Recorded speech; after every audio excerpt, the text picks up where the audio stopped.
Hi hello friends, welcome back Shreyas kitchen. ನಾನಿವತ್ತು ನಿಮಗೆ ಸಿಂಪಲ್ಲಾಗಿ ಮೊಟ್ಟೆ ಗ್ರೇವಿ ಹೇಗೆ ಮಾಡೋದು ಅಂತ ಹೇಳ್ಕೊಡ್ತೀನಿ. ಹಾಗಿದ್ರೆ ನೋಡೋಣ ಬನ್ನಿ.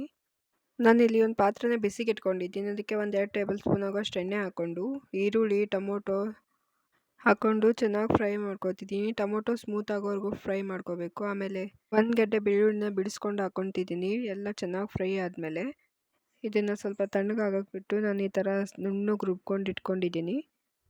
ಮತ್ತು ಅದೇ ಪಾತ್ರೆಗೆ ಸ್ವಲ್ಪ ಎಣ್ಣೆ ಹಾಕ್ಕೊಂಡು ಇಲ್ಲಿ ಮೊಟ್ಟೆ ಹಾಕ್ಕೊಂಡಿದ್ದೀನಿ. ಮೊಟ್ಟೆಗೆ ಅರಿಶಿನ, ಖಾರದ ಪುಡಿ ಹಾಗೆ ಸ್ವಲ್ಪ ಉಪ್ಪನ್ನು ಹಾಕ್ಕೊಂಡು ಮೊಟ್ಟೆನ ಚೆನ್ನಾಗಿ ಫ್ರೈ ಮಾಡ್ಕೊಂಡಿದ್ದೀನಿ. ಮೊಟ್ಟೆ ಸ್ವಲ್ಪ ಕಲರ್ ಆಗೋವರೆಗೂ ಚೆನ್ನಾಗಿ ಫ್ರೈ ಮಾಡಿಕೊಂಡು ತೆಗೆದಿಟ್ಕೊಂಡಿದ್ದೀನಿ. ಹಾಗೆ ಅದೇ ಪಾತ್ರೆಗೆ ಇನ್ನೊಂದು ಸ್ವಲ್ಪ ಎಣ್ಣೆ ಹಾಕ್ಕೊಂಡ್ಬಿಟ್ಟು ನಾವು ರುಬ್ಕೊಂಡು ಇಟ್ಕೊಂಡಿದ್ದೀವಲ್ಲ ಅದು ಮಸಾಲೆನ ಹಾಕ್ಕೊಂಡಿದ್ದೀನಿ.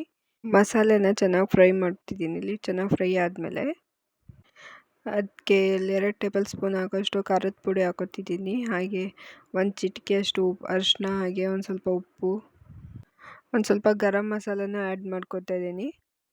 ಎಲ್ಲ ಮಸಾಲೆನೇ ಹಾಕಿ ಚೆನ್ನಾಗಿ ಫ್ರೈ ಮಾಡ್ತಿದ್ದೀನಿ. ಎಲ್ಲ ಚೆನ್ನಾಗಿ ಫ್ರೈ ಆದಮೇಲೆ ನಾನಿಲ್ಲಿ ಇದಕ್ಕೆ ಸ್ವಲ್ಪ ನೀರು ಹಾಕೋತಿದ್ದೀನಿ. ನೀರು ಹಾಕ್ಕೊಂಡ್ಬಿಟ್ಟು ಇಲ್ಲಿ ಮುಚ್ಚಳನ ಮುಚ್ಚಿ ಒಂದು 5ರಿಂದ 6 ನಿಮಿಷ ಚೆನ್ನಾಗಿ ಕುದಿಸ್ಕೊತಾ ಇದ್ದೀನಿ. ಇಲ್ಲಿ ಚೆನ್ನಾಗಿ ಕುದಿ ಬರ್ತಿದೆ ನೋಡಿ. ಇದಕ್ಕೆ ಫ್ರೈ ಮಾಡಿ ಇಟ್ಕೊಂಡಿರೋಂಥ ಮೊಟ್ಟೆನ ಹಾಕೋತಿದ್ದೀನಿ. ಮೊಟ್ಟೆನ ಹಾಕ್ಕೊಂಡು ಒಂದ್ಸರಿ ಚೆನ್ನಾಗಿ ಮಿಕ್ಸ್ ಮಾಡಿಕೊಂಡು ಅದಕ್ಕೆ ಸ್ವಲ್ಪ ಕೊತ್ತಂಬರಿ ಸೊಪ್ಪನ್ನ ಹಾಕೋತಿದ್ದೀನಿ. ನೋಡಿದ್ರಲ್ಲ, ಅತಿ ಕಡಿಮೆ ಸಮಯದಲ್ಲಿ ಮೊಟ್ಟೆ ಗ್ರೇವಿನ ಹೇಗೆ ಮಾಡೋದು ಅಂತ ನೋಡಿದ್ರಲ್ಲ ಫ್ರೆಂಡ್ಸ್. ಇನ್ನೂ ಯಾರು ಸಬ್ಸ್ಕ್ರೈಬ್ ಮಾಡ್ಕೊಂಡಿಲ್ವೋ ಪ್ಲೀಸ್ ಸಬ್ಸ್ಕ್ರೈಬ್ ಮಾಡ್ಕೊಂಡು ನೋಡಿ.